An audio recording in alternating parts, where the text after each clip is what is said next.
Hello, I'm David Allen, and this is one of a series of videos about Life Between Lives Spiritual Regression or Life Between Lives Hypnotherapy. This video will discuss some of the questions that people ask about the progress of their current life and how they came to choose it. The series also includes an introduction to Life Between Lives Hypnotherapy and specifically soulmates and soul groups, the nature of soul existence and why some people live desperately difficult lives. Remember that all the information presented here comes directly from the spoken word of real people, and the examples are from sessions I have personally conducted. These answers come from the unique source of individual experience. You can see the other videos by clicking on the links that brought you here or by just using the YouTube menus. A very common thread in the answers that people seek is to do with selection, progress, purpose and direction of their current life. People want to know why they came to have this life at all, and howsoever that selection came about.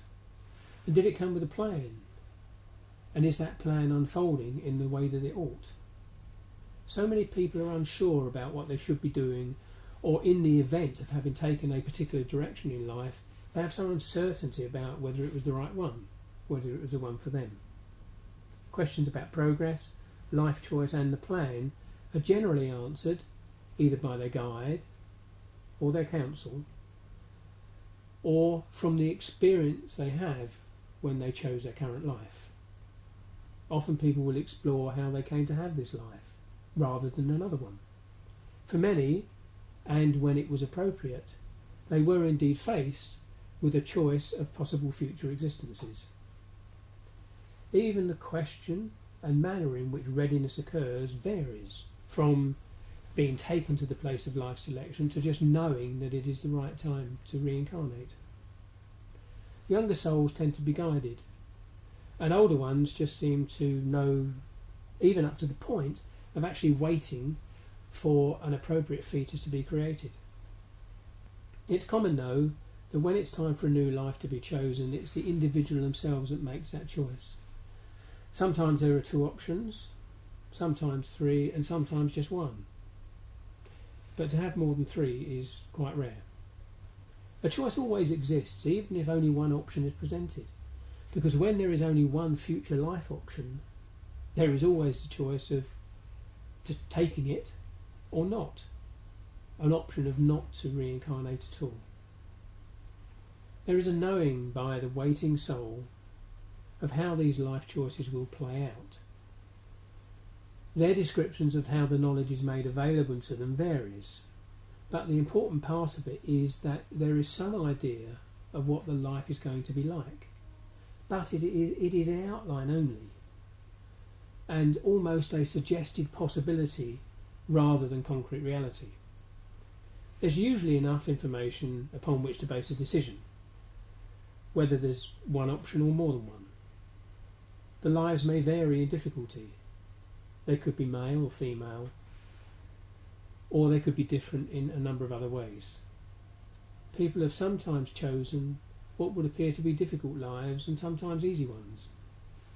But what is consistent is that they all say it's entirely up to them.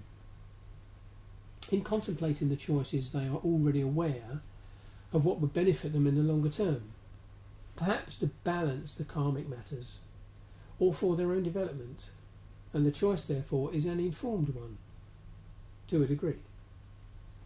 This is how one person described making a life selection choice.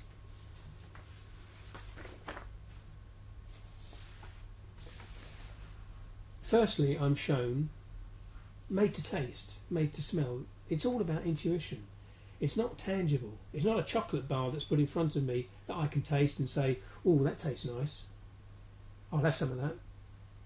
It's more like a catalogue of sensations. This catalogue is not a book,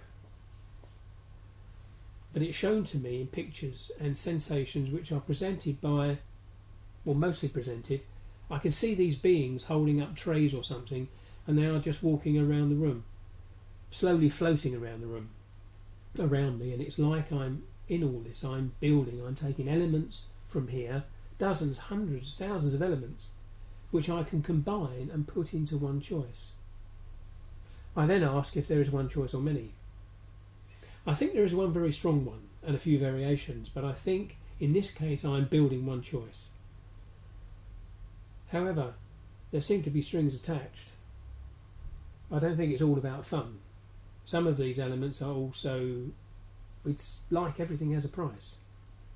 So I'm trying to weigh up one thing against another. If I want this, can I handle that? If I want more of that, will I pay this price? I can see various outcomes that will depend upon the choices I make in this life. As well as providing some answer to the purpose of their own current life, it sharply focuses the attention to the fact that souls do choose lives of the most desperate hardship and difficulty, whether that be a disability at birth or a lifetime of struggle. The knowledge that they have chosen a path like that is a sobering thought indeed. Only outlines are seen before the choice is made. Because we have free will, details will change. And the video Why Am I Like This explores this aspect more fully. Other information about progress and current development is often sought through the guide or their counsel. The latter being a place where souls often visit for appraisal. Such meetings and discussions are always done with a concern for the individual soul, as a helping procedure rather than a punitive one, and the fact that a real life still has to be lived. What are next week's lottery numbers and isn't going to get an answer, and neither will other direct questions where the answer would undermine the whole purpose of the life. Somehow, even non-answers become answers in the way that they are received by the soul asking the questions. The knowledge that your existence is being monitored and that there is help available changes one's perspective dramatically from the isolated and individual ego of self to an understanding of belonging to a greater whole. Thank you for listening. Goodbye.